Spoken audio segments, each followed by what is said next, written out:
25వ కీర్తన 18వ వాక్యం. నా బాధను నా వేదనను కనుగొను, నా పాపములన్నిటినీ క్షమించుము. దావీదు అంటున్నాడు, నా బాధను నా వేదనను కనుగొనుము,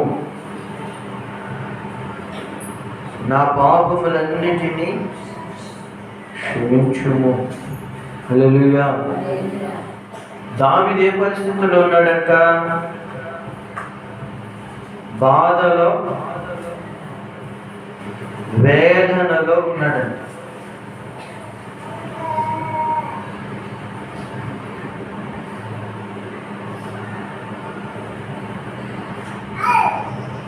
బాధలో, వేదనలో ఉన్నాడంట దావీదు. నా బాధను నా వేదనను కనుగొనము.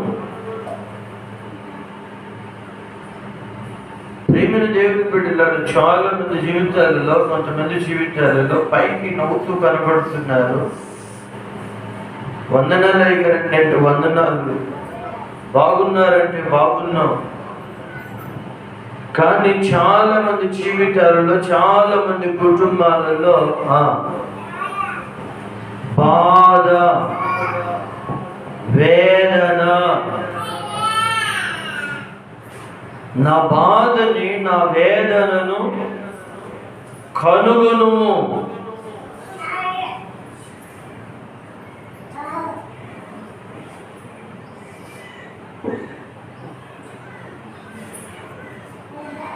బాధలో ఉన్న వాళ్ళు, వేదనలో ఉన్నాడు. కొంతమంది జీవితాలలో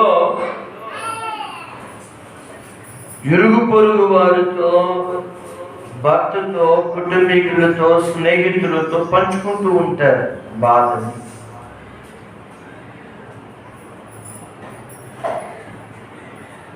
కొంతమంది హృదయంలోనే దాచుకొని కుమిలిపోతూ ఉన్న పరిస్థితి.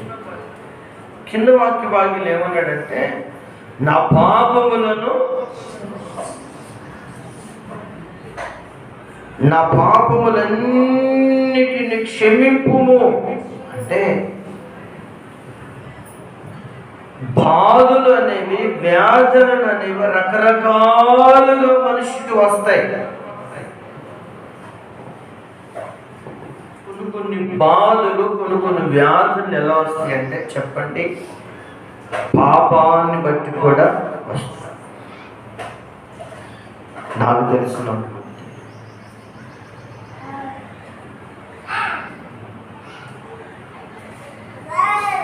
భార్యకి దూరంగా ఉన్నాడు, పిల్లలకి దూరంగా ఉన్నాడు,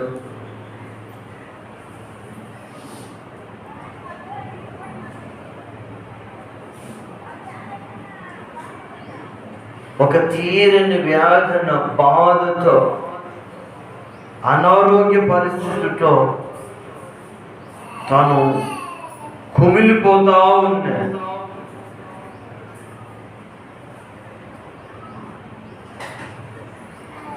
చేసిన పాపం తన జీవితాన్ని ఒంటరిగా చేసింది. అందరికి దూరం అయ్యేటట్లుగా చేసింది. ఇప్పుడు ఈ రోజున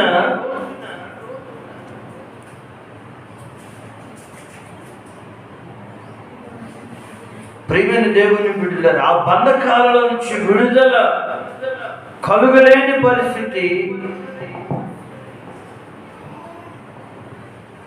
బిడ్డలతో సంతోషంగా ఉండలేడు, కుటుంబీకులతో సంతోషంగా ఉండలేడు.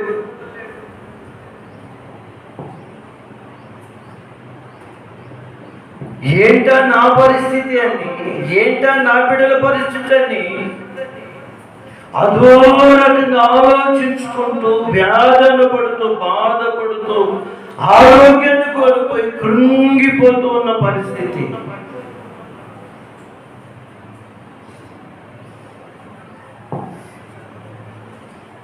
ఏదో సంతోషంగా పాపంలో అడుగుపెట్టినా సంతోషిద్దామని పాపంతో అడుగులు వేసినా ఆ సంతోషం కాసిన మనిషిని ఎలా చేసింది అని అంటే, ఆ పాపం కాసిన మనిషిని ఎలా చేసింది అని అంటే చెప్పండి, బాధలోకి వెళ్ళిపోయేటట్లుగా వ్యాధిని కలిగి ఎటు దిక్కుతోచిన పరిస్థితులకి ఆయన చేసుకున్నాను. అయ్యా, నా బాధని, నా వేదన కనుగొను, నా పాపములను క్షమించునైనా. కొంతమంది బాధలు, వేదనలు మనుషులు ఎవరు కనుగొనలేదండి. కొంతమంది బాధపడుతుంటే వారి బాధను, అమ్మ పర్లేదమ్మా, ప్రభు ఉంటాడమ్మా, ప్రభు కార్యం చేస్తాడమ్మా, ఎన్ని మాటలు చెప్పినా, ఎంత గోదార్చని చూసినా ఆదరణ దొరకని పరిస్థితి.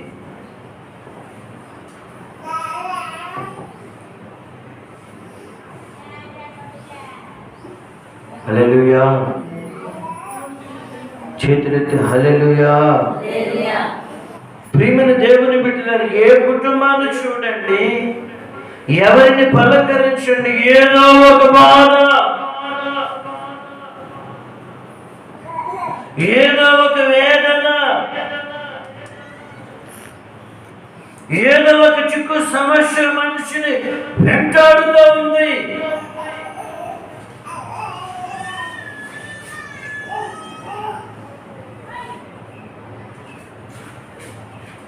ప్రియమైన దేవుని బిడ్డలారా,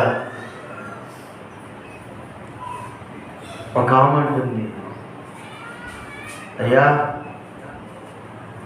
నా కొడుకు నా అంత అయ్యాడయ్యా,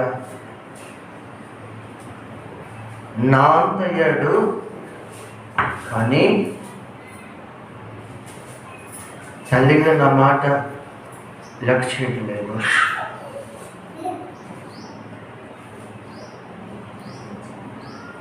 భర్త చూస్తే చనిపోయిన పరిస్థితి, ఒక్కడే కొడుకు, నన్నేమాత్రం పట్టించుకోవట్లేదు, నా మాట లెక్క చేయట్లేదు, లోకంలో పడి తిరుగుతూ ఉన్నాడు, అటు మందిరానికి రారా, అటు మందిరానికి రావట్లేదు.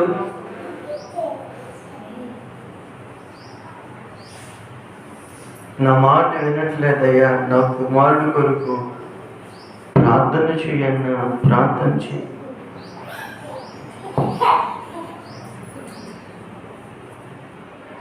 బిడ్డల గురించిన బాధ చాలా మంది తల్లిదండ్రుల జీవితం ఏముందని చెప్పండి. చాలా మంది బిడ్డల వలన, చాలా మంది జీవితాల కుటుంబీకుల వలన మనుషులకు సంతోషం లేదండి, సంతోషం. కానీ దావీదు అంటున్నాడు, నా బాధని, నా వేదనని కనుగొను. అయ్యా, ఇదిగో నా పాపములన్నిటిని కూడా క్షమించయ్యా. 16వ వాక్యం, నేను ఏకాకిని,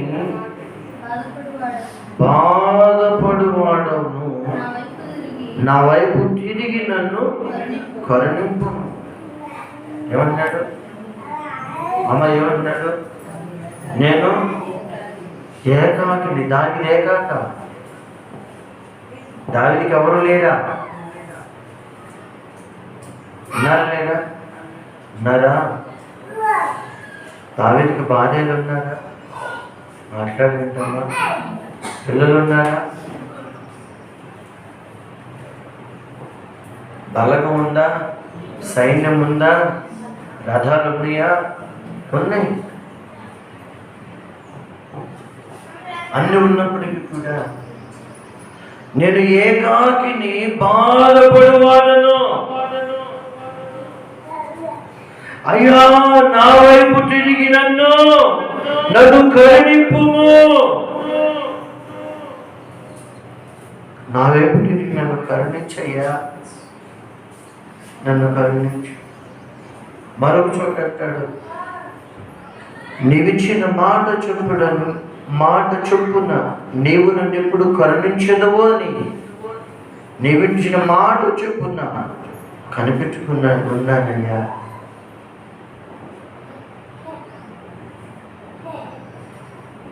ప్రైజ్ ది లార్డ్, హల్లెలూయా. ఈ రోజున నీ బాధ ఏంటి?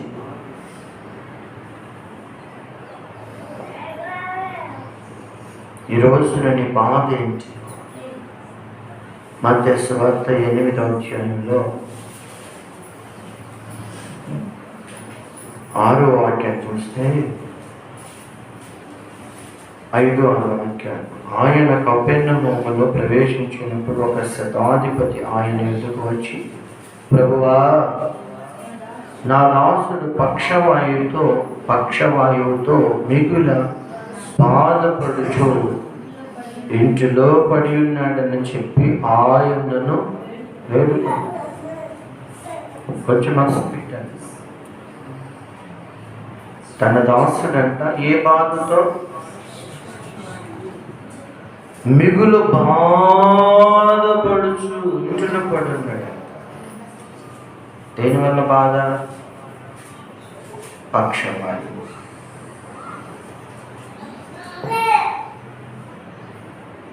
అంటే అనారోగ్య పరిస్థితి వల్ల ఏముంది? దానికి బాధపడుతూ ఉన్నాడు. చూడండి, మనిషికి అనారోగ్య పరిస్థితులు ఉంటే మనిషిలో బాధ అనేది ఆయా సందర్భాలలో కలుగుతుంది. బాధ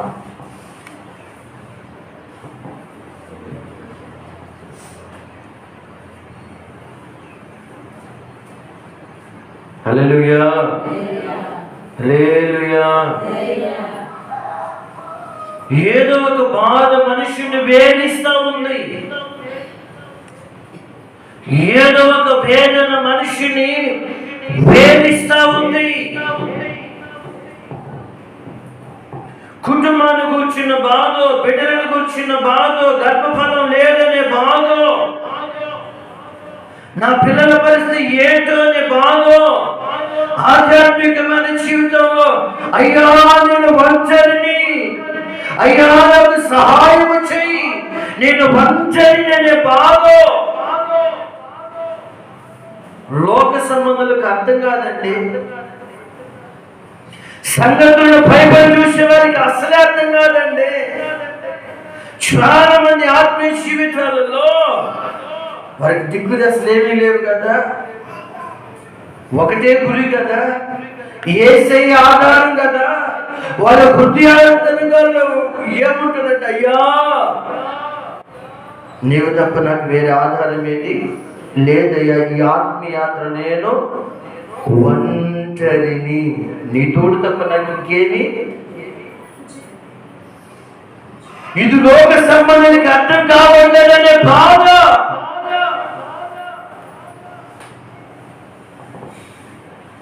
ఇంకా ఎప్పుడు అర్థం చేసుకుంటారనే బాధ అనేక జీవితాలలో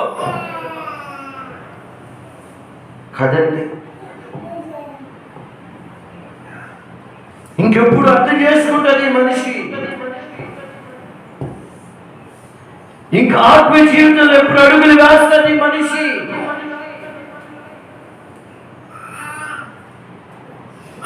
పాపిష్టి జీవితం నుంచి పరిపూర్ణంగా ఎప్పుడు విడుదల కలుగుతుంది మనిషి?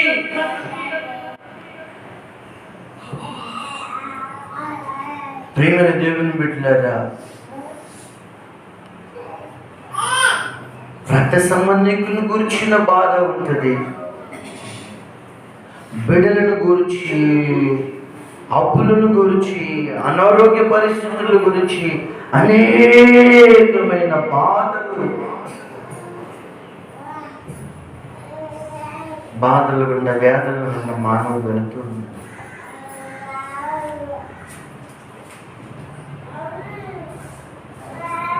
హల్లెలూయా. చేతులెత్తి చెప్తారా హల్లెలూయా, హల్లెలూయా. ఈ రోజున దేవుని సన్నిధికి వచ్చిన నీ బాధ ఏంటి? నీ వేదన ఏంటి?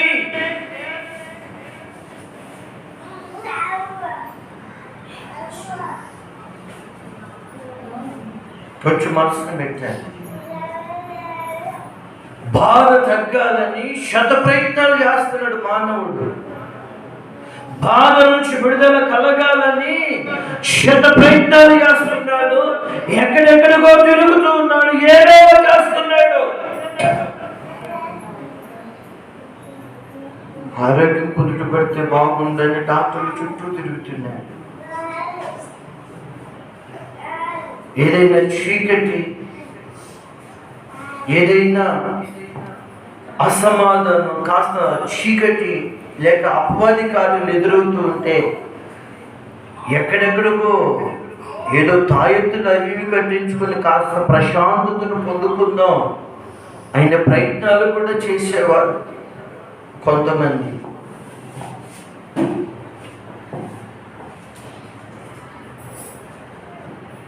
ఈ అప్పుల నుంచి ఎలా విడుదల పొందాలి, ఎలా విడుదల పొందాలి, ఎలా విడుదల పొందాలి? 2 రూపాయలు కొట్టి 2 రూపాయలు తీసుకుని వచ్చి 3 రూపాయలకి వేరే చోటు తీసుకుని వచ్చి మళ్ళీ వాళ్ళు బలంగా చేస్తే మళ్ళీ 5 రూపాయలకి వేరే చోటు తీసుకొని వచ్చి శత ప్రయత్నాలు. ఈ వీటి నుంచి ఎలా విడుదల పొందాలి అని శత ప్రయత్నాలు. మానవుడు ఈ బాధ నుంచి విడుదలెట్లా, ఈ సమస్య నుంచి విడుదలెట్లా, ఈ వ్యాధి నుంచి విడుదలెట్లా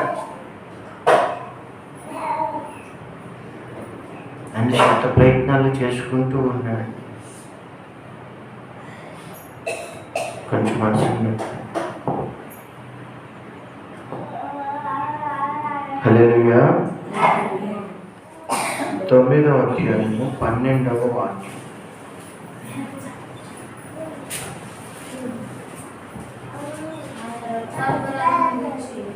ఆయన రక్తాపరాధమును గురించి విచారణ చేయనప్పుడు బాధపరచబడు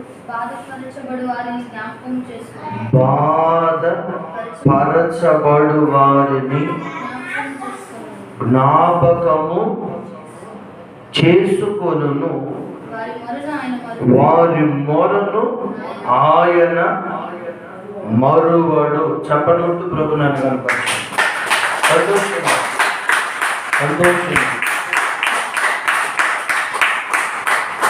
ఈ వాక్యాన్ని కనుక మనం గమనిస్తే బాధపడిన వారిని జ్ఞాపకం చేసుకుంటాడంట. ఆయన వారి మొరను ఆయన మరువడు అంటే అర్థమైంది. ఎన్నో బాధలని జీవితంలో చెబుతూ వస్తున్నావు, దేవునికి చెప్తున్నావు. కొంతమంది జీవితాలు ఇరుగు పొరుగు వారితో చెప్పుకుంటున్నారు, కానీ చెప్పవలసిన ఆయన చెప్పట్లేదు.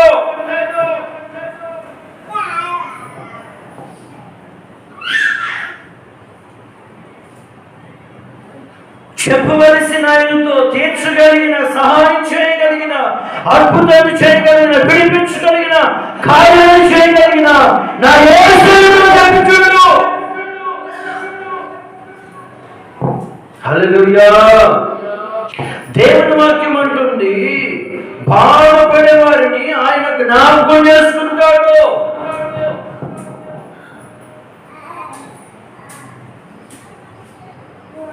నువ్వు హృదయం నింపవలసింది ఎక్కడ అంటే దేవుని పాద సన్నిధిలో, దేవుని పదాల చింత. స్నేహితునితో మాట్లాడినట్లుగా, నీ సొంత తండ్రితో మాట్లాడినట్లుగా సహాయం చేయగలిగిన, నిన్ను జ్ఞాపకం చేసుకుని, నిన్ను మరువని, నీ బాధలలో నిన్ను మరిచిపోని ఆయనకి మొరపెట్టు. హల్లెలూయా. వారి మొరను ఆయన మరువడు. దేని గురించి మొరపెడుతున్నావు? దేని గురించి బాధపడుతున్నావు? దేని గురించి బాధపడుతూ మొరపెడుతున్నావు? ఆయన అంటున్నాడు, నీ మొరనైనా మరువడు.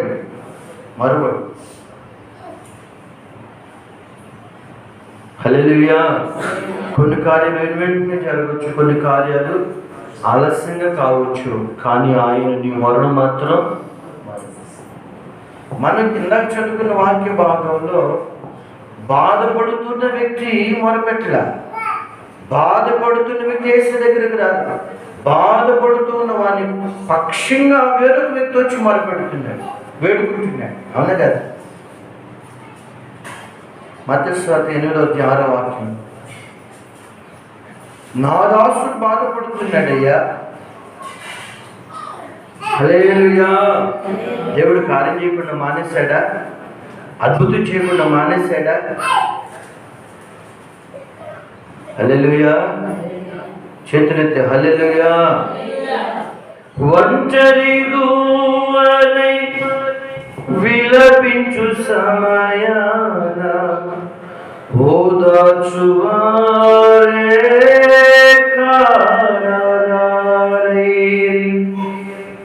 ఔరా నీ చాటు నన్ను దాచినందున నీకే నా స్తోత్రార్పణలు. ఔరా నీ చాటు నన్ను దాచినందున నీకే నా స్తోత్రార్పణలు. నా యేసయ్యా నీ దివ్య ప్రేమ నా జీవితం పరిమళించే, నా జీవితం పరిమళించే. హల్లెలూయా. మరలా జ్ఞాపకం చేస్తున్నాం, బాధలో ఉన్న వ్యక్తి ఏం చేయాలి? మొరపెట్టాలి. బాధలో ఉన్న వ్యక్తి ఏం చేయాలి? ప్రార్థన చేయాలి.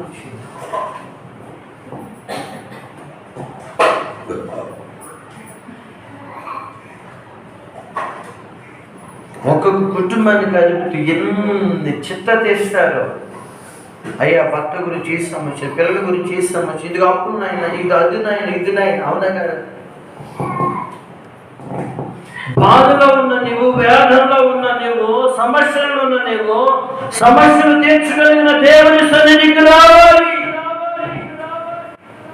దేవుని పాదాల చెంత చేరి ఆయన మనస్సుండగా, ఆయన కళ్ళు దృష్టి ఉండగా,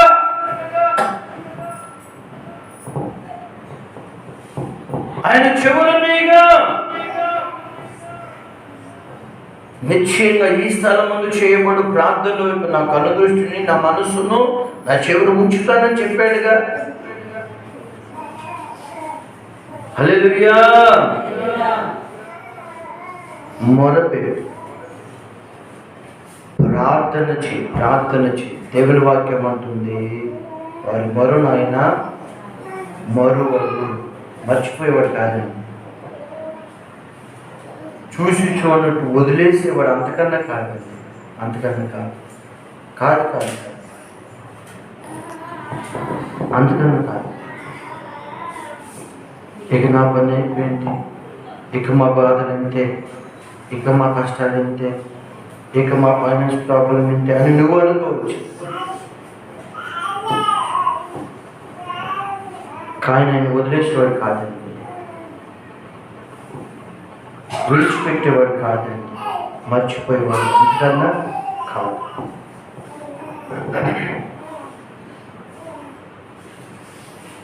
ఎందుకు యోగు గ్రంథం 36వ అధ్యాయం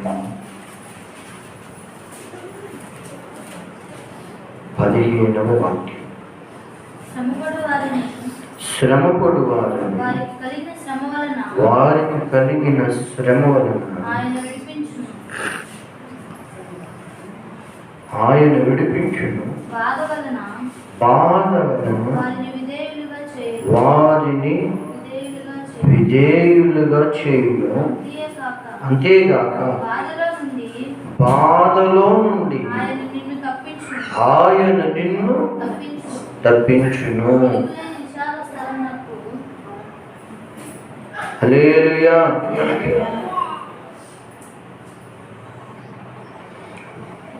బాధ వలన వారిని ఎలా చేస్తాడంట?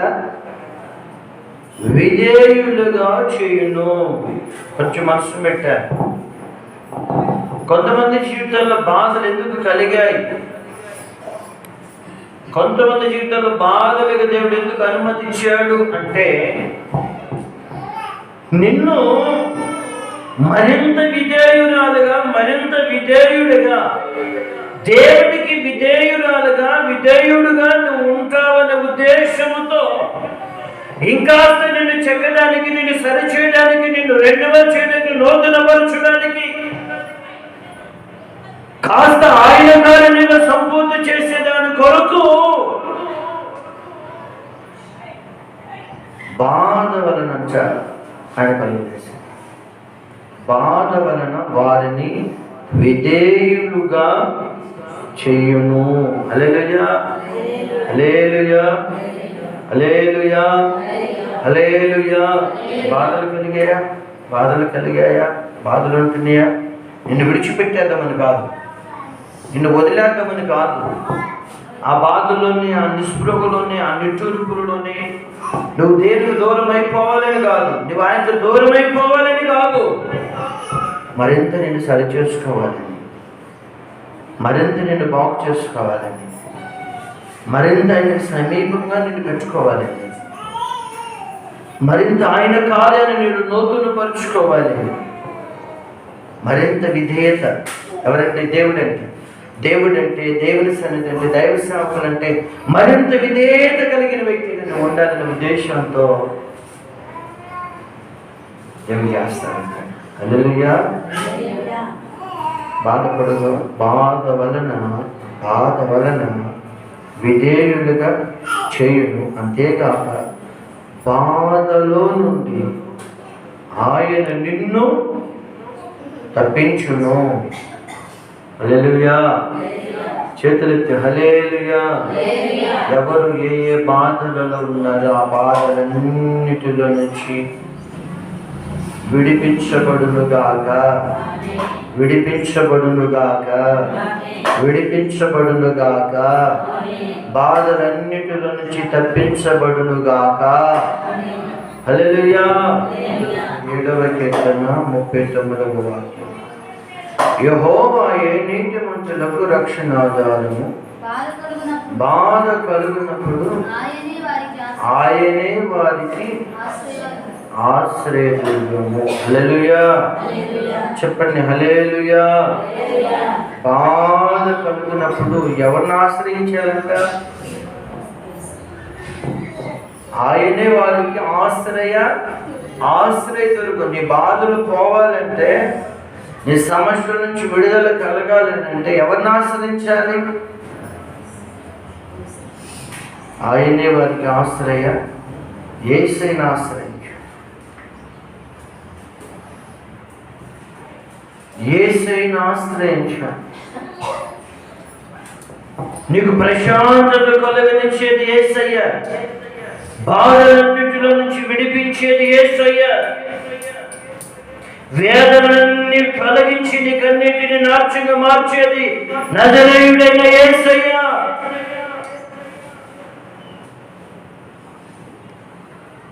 కనుక ఆయన ఆశ్రయించు,